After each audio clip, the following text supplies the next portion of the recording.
We are back on Taking Care of Business on Koerner Radio, News Talk, 1180, 1230, KGEO, 1410 KERI, and now in Albuquerque, New Mexico on 1000 KKIM. Clay, before we introduce our next guest, Greg, our producer, mentioned something. For those of you that want to hear our old shows, just look up Clay and Marty show, and we've got shows going all the way back for the last 2.5 years. 3 years, 3.5. I was looking this morning and ran into the show we did with Ray Stevens, and I was laughing hysterically. It was a great, great show. You know, one other thing, based on that interview we just had with Nomi, yes, we're probably going to get audited. God, I hope not.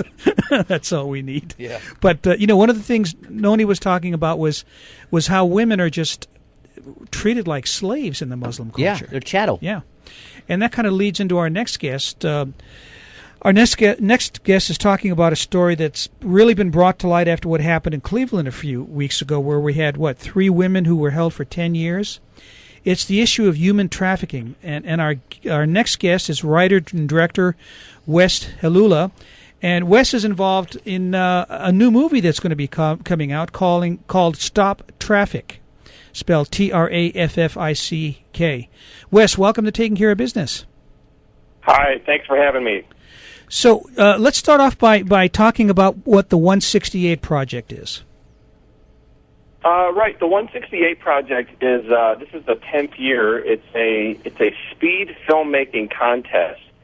It's a faith-based contest, and last Monday, every group that's participating in the contest was given a verse from the Bible, and they need to somehow incorporate that in some artistic way into their film. And you have 10 days to write and do pre-production, and then starting next Thursday, the 23rd, we'll have 7 days, 168 hours to shoot, edit, score, color correct, just to have a finished 10-minute film in those 7 days. So it's a speed filmmaking contest, and we're really excited to be a part of that. Now, and your 10-minute film is going to be on human trafficking. Yeah, that's right. We the producers and I, when we were first talking about this, we really just kind of felt like the 168 Project is really a great opportunity, and it's a great organization, but we just wanted to create something that had more lasting impact than just this festival.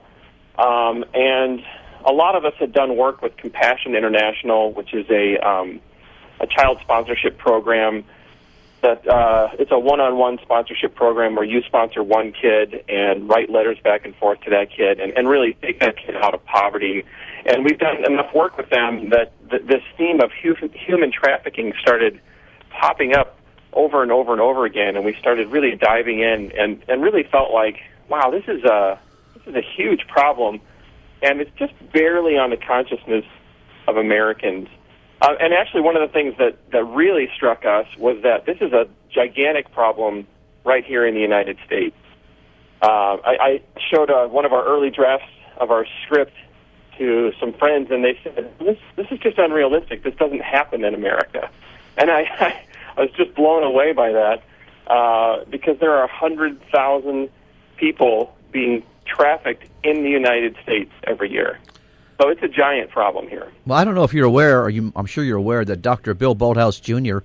produced a film on human trafficking recently that's it's played in several theaters around town as well as around the United States. Are you aware of that? I've heard of that film. I haven't had a chance to see it yet. But, yeah, there are a handful of films, and mostly documentaries that are coming out that are really doing a great job of exposing the problem. And some of them are just fantastic. In fact, one of our producers, Chris Roberts, whose family is up in Bakersfield, he did a documentary on trafficking as well.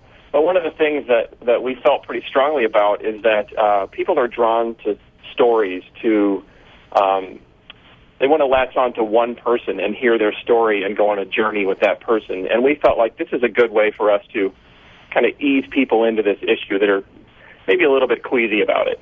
Sure. Our guest by phone is writer and director of Stop Traffic, on human trafficking, Wes Halula. So, Wes, in essence, you and I had this conversation yesterday.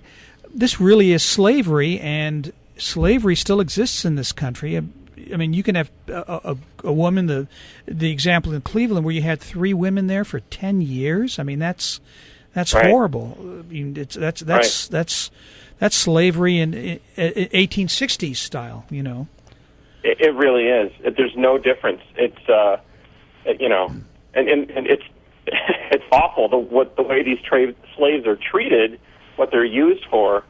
It's just horrific. It's awful.